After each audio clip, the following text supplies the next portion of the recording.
بسم اللہ الرحمن الرحیم۔ کپڑے بدلنے سے وضو کیوں ٹوٹ جاتا ہے؟ رسول اللہ صلی اللہ علیہ وآلہ وسلم کی احادیث مبارکہ سے ثابت ہے کہ ہمارے روزمرہ کے کاموں میں سے 10 کام ایسے ہیں جو کرنے سے ہمارا وضو ٹوٹ جاتا ہے، لیکن ہمیں پتہ نہیں چلتا۔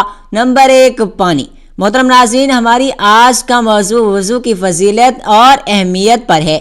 وضو کی اہمیت اور فضیلت بہت زیادہ ہے جو کہ ہر مسلمان نہیں جانتا، کیونکہ کافی لوگ نہیں جانتے کہ وہ کون سی ایسی چیزیں ہیں جن کو کرنے سے ہمارا وضو ٹوٹ جاتا ہے، کیونکہ بعض لوگوں کو اس بات کا علم بھی نہیں ہوتا ہے کہ کون سے ایسے کام وہ لا علمی میں کر جاتے ہیں کہ جس کی وجہ سے ان کا وضو ٹوٹ جاتا ہے، اور ان کو اس بات کا پتہ بھی نہیں چل پاتا ہے۔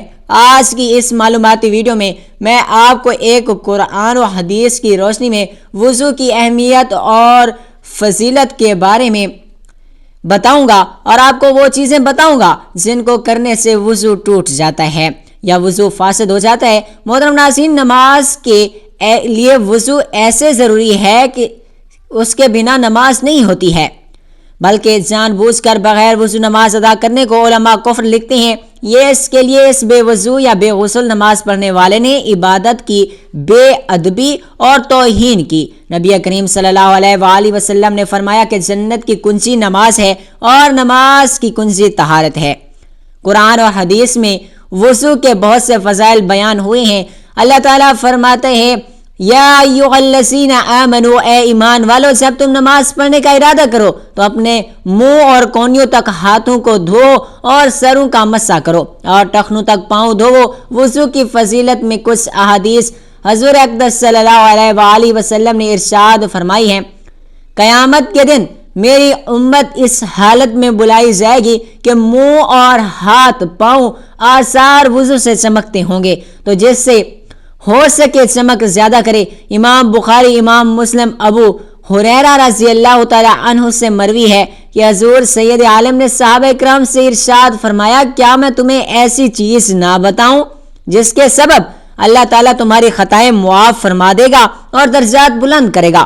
عرض کی گئی، یا رسول اللہ صلی اللہ علیہ وآلہ وسلم بتائیں۔ فرمایا، جس وقت وضو ناگوار ہوتا ہے اس وقت وضو کامل کرنا اور مسجد کی طرف قدموں کی کثرت، اور ایک نماز کے بعد دوسری نماز کا انتظار، اس کا ثواب ایسے ہے جیسے کفار کی سرحد پر اسلامی شہروں کی حمایت کے لیے گھوڑا باندھنے کا۔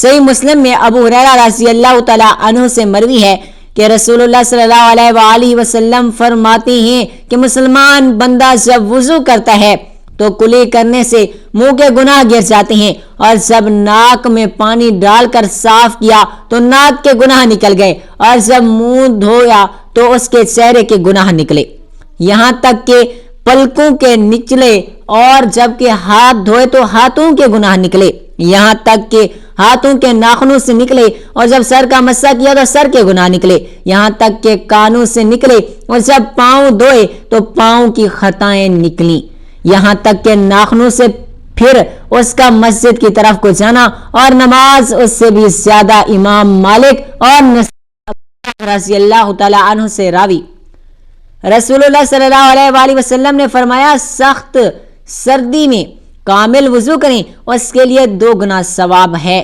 طبرانی نے اوسط میں حضرت امیر المومنین مولا علی کرم اللہ وجہ الکریم سے روایت کی، رسول اللہ صلی اللہ علیہ وآلہ وسلم نے فرمایا، تم میں سے جو کوئی وضو کرے اور کامل وضو کرے پھر پڑھے، اشہد ان لا الہ الا اللہ وحدہ لا شریک لہ واشہد ان محمدًا عبدہ ورسولہ، اس کے لیے جنت کے 8 دروازے کھول دیے جاتے ہیں، جس دروازے سے وہ چاہے داخل ہو۔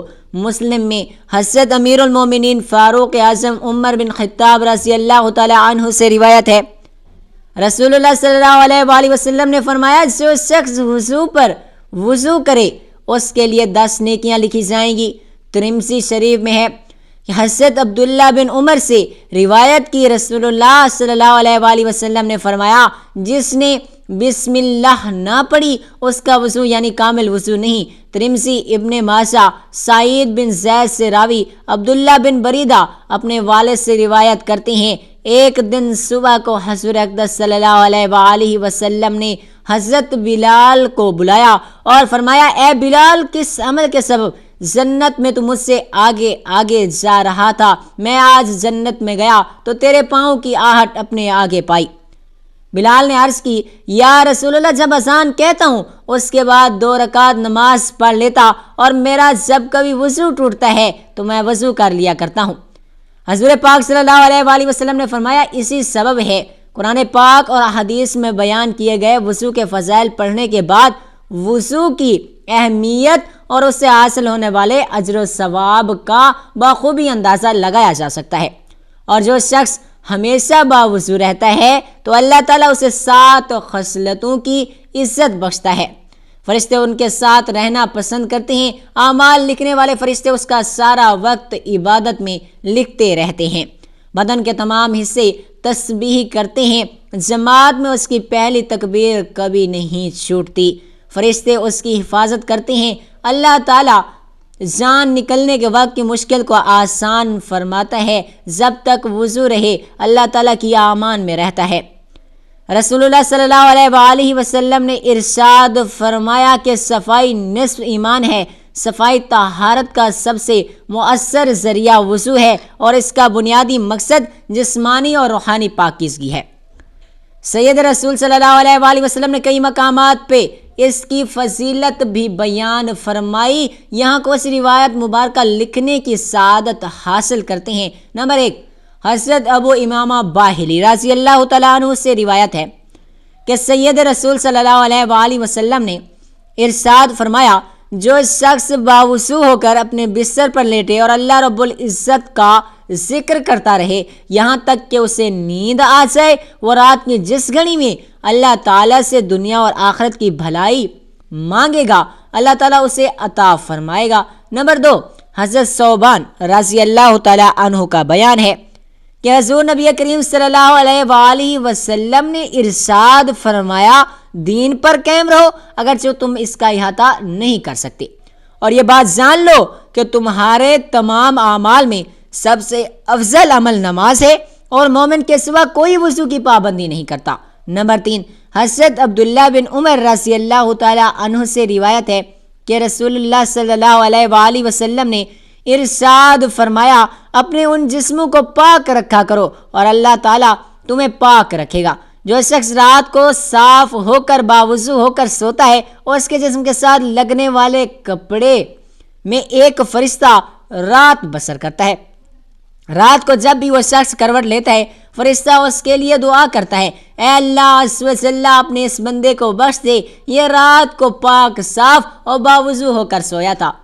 اگر غصہ آئے تو وضو کرنا چاہیے۔ حضرت ابو وائل قاص رضی اللہ تعالیٰ عنہ فرماتے ہیں کہ ہم عروہ بن محمد سعدی رضی اللہ تعالیٰ عنہ کے پاس گئے، ایک شخص نے ان سے گفتگو کی جس نے انہیں غصہ دلایا، چنانچہ وہ کھڑے ہوئے اور وضو کیا، پھر فرمایا کہ مجھے میرے والد نے میرا دادا عطیہ کے واسطے سے بیان کیا کہ سیدی رسول صلی اللہ علیہ وآلہ وسلم نے ارشاد فرمایا کہ غصہ شیطانی اثر سے آتا ہے اور شیطان آگ سے پیدا ہوا ہے اور آگ کو پانی سے بجھایا جاتا ہے، پس جب تم میں سے کسی کو غصہ آئے تو اسے چاہیے کہ وضو کر لے، سردی میں ہو تکلیف میں ہو وضو کرنا ہے۔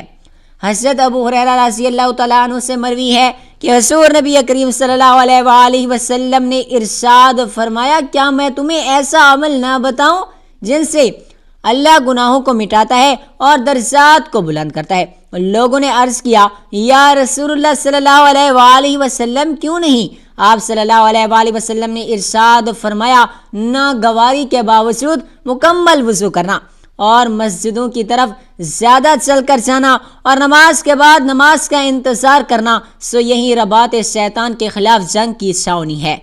وضو کی اقسام، وضو کی 3 اقسام ہیں۔ نمبر 1، فرض وضو، جب نماز پڑھنے کا ارادہ کریں تو اس پر وضو کرنا فرض ہے، چاہے نفلی نماز کے لیے ہو یا نماز جنازہ ہو، سجدہ تلاوت کے لیے ہو یا قرآن پاک کو ہاتھ لگانے کے لیے ہو، حتیٰ کہ ایک آیت مبارکہ کی تلاوت کے لیے ہو، تو ان مذکورہ کاموں کے لیے وضو کرنا فرض ہے۔ نمبر 2، جب کعبۃ اللہ کا طواف کرنے کے لیے وضو واجب ہے۔ نمبر 3، مستجب با وضو، سونے کے لیے وضو کرنا۔ مستحب ہے نیند سے بیدار ہونے پر ہمیشہ باوضو رہنے کے لیے وضو پر وضو کرنا، غیبت کے بعد، جھوٹ چغلی، ہر قسم کے گناہ کے بعد وضو کرنا مستحب ہے۔ برے اشعار کہنے کے بعد، نماز سے باہر کہہ کر لگانے کے بعد، میت کو غسل دینے اور اسے اٹھانے کے بعد ہر نماز کے وقت کے لیے وضو کرنا مستحب ہے۔ غسل جنابت سے پہلے جنبی آدمی کے لیے کھانے پینے، سونے اور جماع کا ارادہ کرتے وقت وضو کرنا مستحب ہے۔ قرآن مجید اور حدیث نبوی صلی اللہ علیہ وآلہ وسلم کو پڑھنے کے لیے، حدیث پاک بیان کرنے کے لیے، علم سیکھنے کے لیے، آذان دینے کے لیے، تکبیر کہنے کے لیے، خطبہ دینے کے لیے وضو کرنا مستحب ہے۔ حضور نبی کریم صلی اللہ علیہ وآلہ وسلم کی زیارت کے لیے، عرفات میں ٹھہرنے کے لیے، صفا اور مروہ کے درمیان چکر لگانے کے لیے وضو کرنا مستحب ہے۔ کیا وضو کرنے کے بعد کپڑے بدل لیے جائیں تو کیا وضو ٹوٹ جاتا ہے؟ جانیے آج کی اس ویڈیو میں۔ خواتین یہ کہتی ہیں کہ اگر گھر کے کپڑے پہننے، وضو کر لیا اور نماز پڑھنی ہو تو ہم وضو کرنے کے بعد دوسرے کپڑے بدل لیں تو ہمارا وضو ٹوٹ جاتا ہے۔ اور کپڑے بدلتے وقت اپنے بدن کو بھی نہ دیکھیں۔ اپنا بدن یا شرمگاہ دیکھنے سے کیا ہمارا وضو ٹوٹ جاتا ہے؟ خواتین کا یہ مسئلہ صحیح نہیں ہے۔ کپڑے بدلنے سے وضو نہیں ٹوٹتا اور نہ اپنی شرمگاہ دیکھنے سے وضو ٹوٹتا ہے۔ اکثر لوگ یہ سوال کرتے ہیں کیا کپڑے بدلنے سے بھی وضو ٹوٹ جاتا ہے؟ اگر وضو کے بعد کپڑے بدل لیے جائیں تو نماز کے لیے دوبارہ ہمیں وضو کرنا پڑے گا۔ اس کے بارے میں کیا حکم ہے؟ محترم ناظرین، بہت سی ایسی چیزیں ہیں جن سے وضو فاسد ہو جاتا ہے۔ وضو توڑنے والی چیزیں کون سی ہیں؟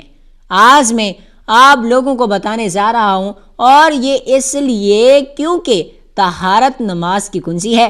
اگر آپ کی طہارت درست نہیں تو وضو درست ہی نہیں ہوگا، تو آپ کی نماز ہی نہیں ہوگی۔ پیشاب کے قطرے اسے کہتے ہیں جو بعض لوگوں کو بیماری ہوتی ہے کہ انہیں پیشاب کرنے کے بعد بھی قطرے آتے ہیں، جس کی وجہ سے ان کا وضو ٹوٹ جاتا ہے اور ہمیں دوبارہ وضو کرنا پڑتا ہے۔ اور اسی طرح منی نکلنے سے بھی ہمارا وضو ٹوٹ جاتا ہے۔ منی اسے کہتے ہیں جو شہوت کے وقت ذکر کے سرے پر چپکتا ہوا پانی نمودار ہوتا ہے، اسے کہتے ہیں۔ اور منی نکلنے سے غسل بھی فرض ہو جاتا ہے، اور وضو ہو تو وضو بھی ہمارا ٹوٹ جاتا ہے۔ اور اسی طرح کیڑا پتری مرد یا عورت کے آگے یا پیچھے سے نکلے، ان سے وضو فاسد ہو جاتا ہے، وضو ٹوٹ جاتا ہے۔ ہوا خارج ہونے سے ہمارا وضو بھی ٹوٹ جاتا ہے۔ پر شرمگاہ کے علاوہ جسم کے کسی بھی حصے سے بہتی نجاست نکلے، اس سے وضو ٹوٹ جاتا ہے۔ کھانے پینے یا پھر کسی کڑوے پانی کی منہ پر بھر کے آ جائے تو اس سے وضو فاسد ہو جاتا ہے، یعنی ایسے کہ جسے روکا نہ جا سکے، اس سے وضو فاسد ہو جاتا ہے۔ اور اس طرح منہ سے خون نکلا، اگر خون تھوک پر غالب آ جائے تو پھر وضو توڑ دے گا، لیکن اگر تھوک غالب آ جائے خون پر تو پھر وضو نہیں ٹوٹے گا۔ اس کی شناخت کیا ہے؟ اگر تھوک جو ہے وہ سرخ ہو جائے تو اس سے خون غالب آ گیا، اور اگر تھوک زرد ہے تو اس سے وہ مغلوب ہے، اس کی وجہ سے پھر وضو نہیں ٹوٹے گا۔ یعنی اگر منہ سے خون نکلا اور خون تھوک پر غالب آ جائے تو پھر وضو ٹوٹے گا، ورنہ وضو نہیں ٹوٹے گا۔ غفلت والی نیند سونے کی وجہ سے وضو فاسد ہو جاتا ہے اور پھر دوبارہ وضو فرض ہو جاتا ہے۔ اس کے بعد بے ہوشی کی وجہ سے، یعنی اگر آپ کا وضو ہے اور کسی بھی وجہ سے آپ بے ہوش ہو جاتے ہیں تو وضو ٹوٹ جاتا ہے۔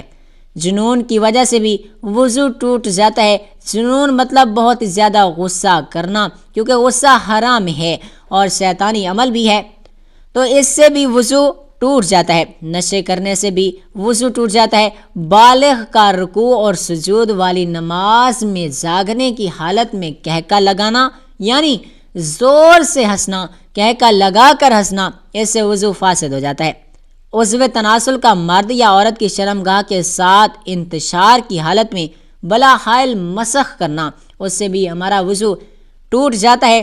محترم ناظرین، اس طرح یعنی بعض لوگ یہ بھی سوال کرتے ہیں کہ کپڑوں کے اوپر سے پیشاب والی جگہ پر ہاتھ لگ جائیں تو کیا ہمارا وضو ٹوٹ جاتا ہے؟ اور غسل کرتے ہوئے بھی بندے کا ہاتھ لگ جاتا ہے تو کیا غسل کے باوجود وضو کرنا چاہیے؟ تو جواب یہ ہے کہ کپڑوں کے اوپر سے ہاتھ لگے یا بغیر کپڑوں کے اس سے وضو ہمارا نہیں ٹوٹتا۔ اس طرح غسل کے دوران بدن کے کسی بھی حصے پر ہاتھ لگ جانے سے وضو نہیں ٹوٹتا اور نہ ہی دوبارہ وضو کی ہمیں ضرورت ہوتی ہے۔ حدیث مبارک میں ہے بدن میں کوئی چیز داخل ہونے سے روزہ اور بدن سے کسی چیز کے خارج ہونے سے وضو ٹوٹ جاتا ہے۔ تو ناظرین، کپڑے بدلنے یا ستر دیکھ لینے سے وضو نہیں ٹوٹتا، لہٰذا کپڑے بدل کر اسی وضو سے نماز پڑھ سکتے ہیں۔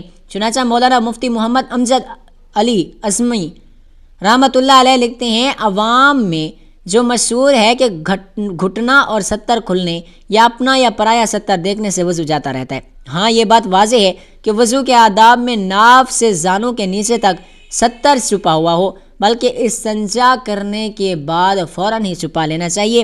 بغیر ضرورت ستر کھلا رہنا منع ہے اور دوسروں کے سامنے ستر کھولنا حرام بھی ہے۔ وضو کرنے کے بعد برہنہ ہونے سے وضو نہیں ٹوٹتا، شرمگاہ پر نگاہ پڑنے سے وضو نہیں ٹوٹتا۔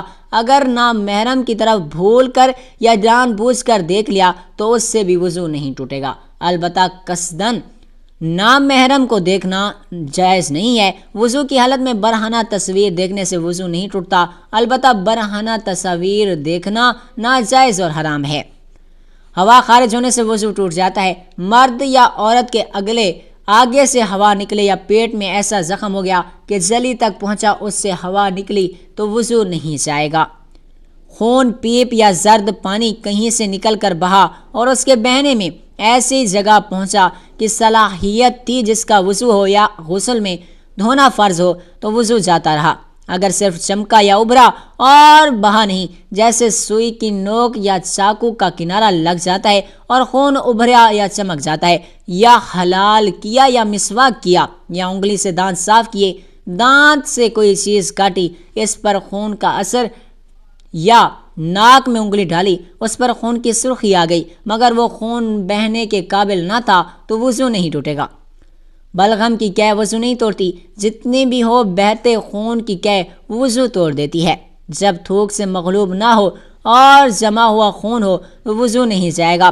جب تک کہ منہ بھر نہ ہو، پانی پیا اور معدے میں اتر گیا، اب وہیں پانی شفاف قے میں آ گیا، اگر منہ بھر ہے وضو ٹوٹ گیا اور وہ پانی نجس ہے، اور اگر سینہ تک پہنچا تھا کہ اچھو لگا اور نکل آیا تو وہ ناپاک ہے، نہ اس سے وضو جائے گا اور نہ اونگنے یا بیٹھنے جھونکے لینے سے وضو نہیں جاتا۔ نماز وغیرہ کا انتظار میں بعض مرتبہ نیند کا غلبہ آ جاتا ہے اور یہ دفع کرنا چاہتا ہے، تو بعض اوقات ایسا انسان غافل ہو جاتا ہے کہ اس وقت جو باتیں ہوئیں ان کی اسے بالکل بھی خبر نہیں ہوتی ہے، بلکہ 2-3 آواز میں آنکھ کھلی اور اپنے خیال میں یہ سمجھتا ہے کہ وہ سویا نہ تھا۔ اس خیال کا اعتبار نہیں، اگر معتبر شخص کہے تو غافل تھا، پکارا جواب نہ دیا، باتیں پوچھی جائیں وہ نہ بتا سکے تو اس پر وضو لازم ہے۔ اگر نماز کے اندر سوتے میں یا سجدہ تلاوت میں کہکا لگایا تو وضو نہیں جائے گا، وہ نماز یا سجدہ فاسق ہے۔ اور اگر اتنی آواز سے ہنسا کہ خود اس نے سنا، باہر والوں نے نہ سنا، تو وضو نہیں جائے گا، نماز جاتی رہے گی۔ اگر مسکرایا کہ دانت نکلے، آواز بالکل نہیں نکلی، تو اس سے نہ نماز جائے گی نہ وضو۔ لیٹ کر سونا، خواہ بیٹھ کر یا کروٹ کے بل پر ہو یا تکیہ وغیرہ کے سہارے سے ہو یا کسی اور شکل پر ہو جس سے سرین زمین سے جدا ہو جائے، یا صرف ایک سرین پر سہارا دے کر سو جائے تو وضو ٹوٹ جائے گا۔ سہارے کا مطلب یہ ہے کہ اگر سہارا ہٹا لیا جائے تو وہ گر پڑے اور سرین زمین سے جدا ہو جائے، لیکن اگر بغیر سہارے لیے کھڑے یا بغیر سہارا لگائے بیٹھ کر سو جائے، یا نمازوں کی کسی ہیبت پر جو مردوں کے لیے مسنون ہو، مثلاً سجدہ یا قعدے میں مسنون طریقے پر سو گیا، تو وضو نہیں ٹوٹے گا۔ اگر دونوں سرین پر بیٹھا ہے، گھٹنے کھڑے ہیں، ہاتھ پنڈلیوں پر لپٹے ہوئے ہیں اور سر گھٹنوں میں ہیں، تو اس حالت میں سونے سے وضو نہیں ٹوٹے گا۔ البتہ بیمار لیٹ کر نماز پڑھتا تھا، نیند آ گئی، وضو جاتا رہا، تو ناظرین یہ ایک ایسی چیزیں ہیں جن سے وضو فاسد ہو جاتا ہے، وضو ٹوٹ جاتا ہے۔ مجھے امید ہے آپ کو میری یہ باتیں سمجھ میں آ گئی ہوں گی۔ اللہ تعالیٰ ہمیں دین کی مکمل سمجھ نصیب فرمائے اور دین اسلام کی باتوں پر عمل کرنے کی طاقت اور توفیق عطا فرمائے، ہمارا خاتمہ ایمان پر فرمائے، آمین ثم آمین ناظرین کمنٹ باکس میں اللہ تعالیٰ کے 99 ناموں میں سے کوئی ایک نام ضرور ٹائپ کر دیجیے گا۔ اللہ تعالیٰ ہم سب کا حامی و ناصر ہو، آمین۔ جزاک اللہ خیرا کثیرا۔